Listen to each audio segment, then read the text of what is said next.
এই যে নেগেটিভ ইকুইটির কথাটা আসলো, আমি প্রথম শুনলাম নেগেটিভ ইকুইটি বলে একটা জিনিস।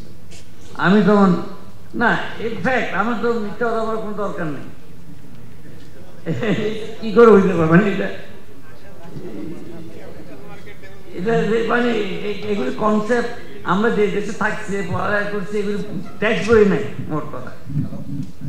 তো যখন ট্যাক্স বই নেই, এটা ট্যাক্স বই সলিউশনও নেই। কোনো জিনিস ট্যাক্স বই আলোচনা করলে বিভিন্ন দেশে এই হচ্ছে ওই একটা সলিউশন পাওয়া যায়, তাই না? আমাদেরকে আমরা খুব ইনোভেটিভ নেশন, একটা জিনিস বাইরে করলাম নেগেটিভিটি এবং এখন তাই আমি তখন ব্যাংককে আমাকে মাকসুদ ফোন করতে এই সমস্যা, আমার তো সমস্যার সমাধান দিতে হয়, একটা মাথায় যেটা আসছে সেটা দিয়ে দিচ্ছি।